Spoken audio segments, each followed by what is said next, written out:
Hey everyone, and welcome. Today, we are going to tackle a topic that, let's be honest, affects pretty much all of us, personal debt. But instead of just throwing a bunch of boring numbers at you, we're going to walk through a really simple, relatable story to figure out how to get control of it for good. So, let's dive right in.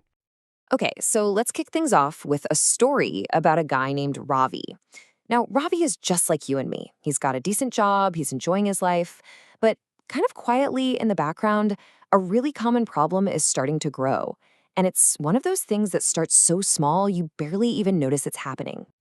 And then, bam, that moment hits.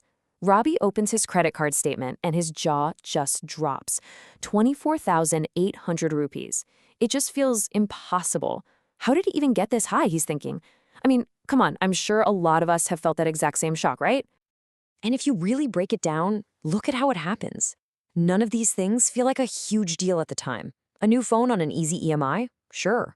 Ordering some food after a long, tiring day? Totally. Catching a great deal during an online sale? Why not? And that last one, paying just the minimum due, that almost feels like the credit card company is helping you out. But that, right there, that's the trap. You know, this really gets to the heart of the problem. Debt is sneaky. It doesn't show up with a loud alarm bell. It's just 100 small, quiet decisions that stack up over time. Until one day, you're staring at this massive number on a bill that just doesn't seem real. So how does a small issue snowball into such a big one? Well, let's zoom in on probably the single biggest reason debt spirals out of control. I like to call it the minimum due deception. And it really all boils down to one simple question. Is your money actually working for you? This is the wake-up call Ravi gets from his friend Nimal. And man, what a powerful way to put it. When you're trapped in that debt cycle, your hard-earned cash isn't building your wealth or your future. It's just making money for somebody else. And this is exactly what Nimal was talking about. It's the minimum due trap. The bank makes that tiny minimum payment look like a convenient, helpful option. But here's the cold, hard truth. It's designed to keep you paying them for as long as humanly possible. Almost all of your payment goes straight to interest, while the actual amount you borrowed, the principal, hardly goes down at all. Just look at this slide. This shows the trap in black and white, and the difference is, well, it's staggering. For a simple 10,000 rupee bill, if you pay just the minimum, it could take you years to pay it off and cost you thousands in extra interest. But if you pay the full amount, the debt is gone in a month, and you pay exactly 0 rupees in interest. It's the difference between renting money and owning your life. Okay, so we've diagnosed the problem. Now for the good part, the solution. And it's not some magic formula, it's just a clear, practical battle plan to take back control of your financial life. So here it is, the 4-step plan that Nimal gives Ravi.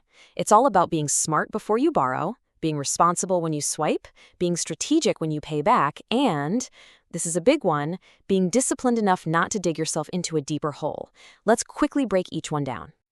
Step 1 is absolutely critical. You have to know the difference between good debt and bad debt.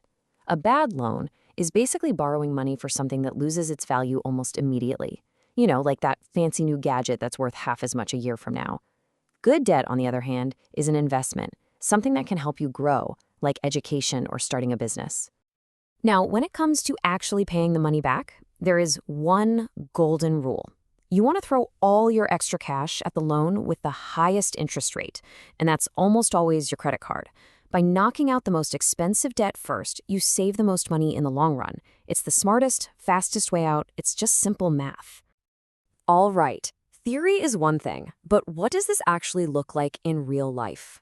Let's take a look at how making these smart choices can lead to some real, tangible results. This question right here is maybe the most powerful weapon you have against debt. So we have another character, Mira, and she's about to buy a new appliance on an EMI. But she stops, she pauses, and just asks herself this simple question. That pause, that one moment of thinking, that's your best defense against those impulse buys that get you into trouble. And here's the lesson from that moment. The short-term thrill you get from a new purchase is never, ever worth the long-term stress of a bill you can't handle. Waiting is always better than worrying. A little bit of patience now buys you a whole lot of peace of mind later. So let's get back to Ravi. This is where he started. staring at this bill for almost 25,000 rupees, feeling totally overwhelmed and out of control. This was his mountain.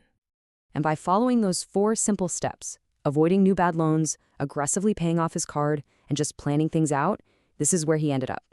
0. That's not just a number on a screen, that's freedom. That's peace of mind. It's proof that this actually works.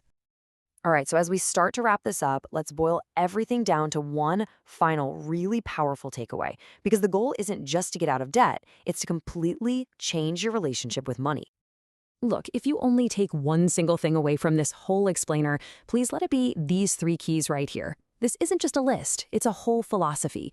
Borrow less, pay it back fast, and what's the result? The 3rd key, you get to sleep peacefully at night without that financial anxiety hanging over your head. And we'll end on this, because ultimately, it's all about who's in charge.